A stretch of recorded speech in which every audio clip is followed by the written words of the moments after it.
the three big things we are going to be getting for us. We're getting 3 new subclasses each. We're starting the cycle over. We're not getting new elements. We're starting with Dawnbringer, the solar version of the Warlock super that we're going to be getting, and it looks like a lot of their abilities are going to be the same, but there's a lot of things that they didn't actually talk to. It does like solar grenades are back. It looks like there's a few abilities that, just like we're used to here with new subclasses, that get pulled in. There's a note or two that we've seen before, things like that. And it looks like we're also going to be getting a new third part, or a third Guardian ability, which I am super excited to see. The Warlock looks like the Dawnbringer gets a rift that they can throw down on the ground and empower them, which I'm very stoked on. The Dawnbringer gets you a sword, a solar sword if you're a Warlock. We've got a Void subclass for the Titan that's going to get you a Sentinel, which I'm super stoked on. They're starting the cycle again, but they're starting the cycle from the second thing that you would unlock. So for the Hunter, you're going to be starting with your Arc super. The Arc super on the Hunter is going to get you a Lance. Oh geez, I can't. Do you guys remember what that one's called? Arc Strider? Is that what that is? That one's really fun too. It looks fun anyway. It looks like fast and frenetic and like a sort of like a parkour hunter situation. Beyond that, bunch of new abilities, beautiful new UI. The biggest changes that I'm seeing here are changes to the engine, changes to explorability, changes to the world, changes to the story, and the structure of the game. What I'm thrilled about is it doesn't look like there's too much in the way of changes to the mechanics of the game. It seems like the game is still going to behave very much like we would expect it to from OG Destiny. Why wouldn't it, right? Why break something that works? So with that in mind, I am beside myself with excitement. It looks like the mechanics and the guns and the archetypes, a lot of them, they're just pulling forward the good stuff, and then they're getting rid of the not-so-good stuff, and changing a lot of other things to go along with it. So the Crucible has been completely revamped. It's only 4v4 now.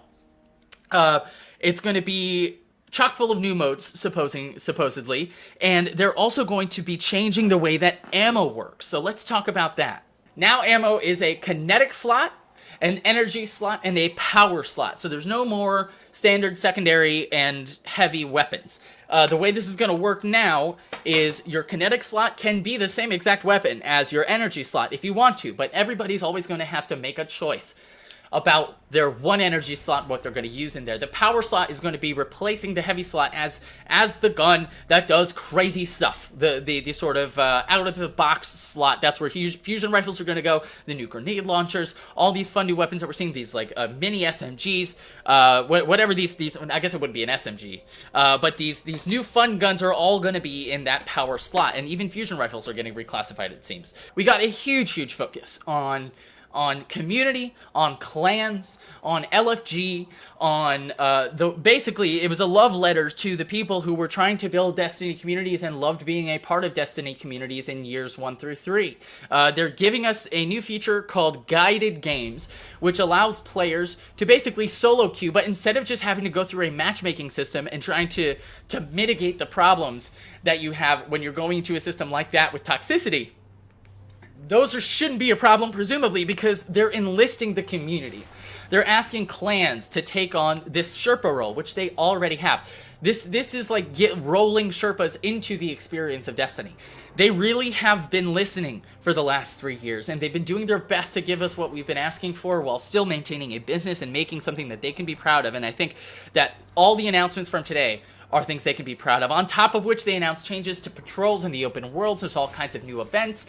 On top of which, since clans are going to be integrated into guided games, clans are going to need to be a more important part in the game itself. So you're going to be able to see your clan in-game, see your banner, design stuff all custom so that you can really speak your voice and have a little tagline there, do the whole 9, and then that's how you're going to find people. That's where you're going to wind up playing with other human beings who share a similar mindset and you're going to get to avoid presumably most of the toxicity. That huge announcement from the top of the broadcast here on Anchor and here on YouTube.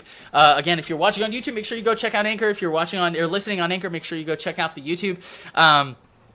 This experience of being able to connect with friends on Battle.net is absolutely huge. I cannot overstate how huge this is.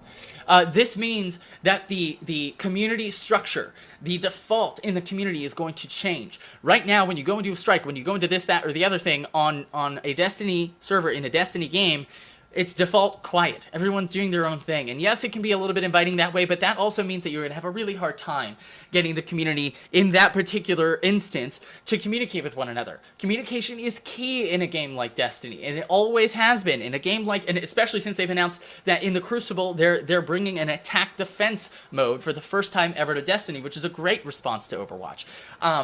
They've got to be able to support that kind of a community. I'm absolutely thrilled that I'm going to be going into games now with my mic on, just like I do in Overwatch with push to talk, because Battle.net is going to be the backend for it. I already know how it works. It's going to integrate seamlessly with my computer, with my streaming setup. I am absolutely hyped.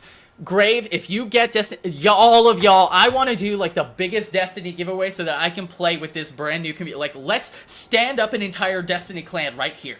We can call it something new, or we can call it burst mode, or we can call it whatever y'all want. Anything, I don't care. I am unbelievably excited to be able to start building my streaming community and my Destiny community together, especially since, to be perfectly honest with you, my Destiny community has started to fall apart. They're like I'm gonna play with my best friend and my brother probably. Beyond that, everybody else has kind of fallen off.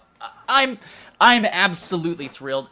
Bungie, thank you. Thank you, Bungie, for this love letter to streamers and gamers and Sherpas and fans and guardians of years 1 through 3. This is 100% exactly what I was hoping for, what I was looking for. Obviously, we're going to need to wait to see what gameplay looks, feels like, sounds like, but I have high hopes. I don't pre-order games very much. I really don't. There are very few games that I even buy at launch. I bought Horizon Zero Dawn at launch because the reviews came out and it looked incredible, and it was. I ate that game up. Destiny has been such a fixture in my life over the last few years that there's no way that Destiny 2 isn't going to be a purchase I'm going to make the instant it comes out, and you better believe I'm going to be getting it on PC through Battle.net. I cannot wait for the beta. It should be coming this summer, they said. Thank you all so much for watching the coverage of the Destiny live stream, reveal stream of the gameplay. If you enjoyed this, you can hit that like button down below if you're watching on YouTube. Hit that subscribe button on YouTube if you want to see more of things like this. If you're listening on Anchor, thank you for continuing to do so. I love you. You know you hear from me all of the time. So if you want to see more content like this from me, make sure you head over to the YouTube. Love you all. Thank you all so much for watching. Be kind to one another, and I'll catch you all in the next video, the next segment, the next time I hear or see from you. Be kind. Bye.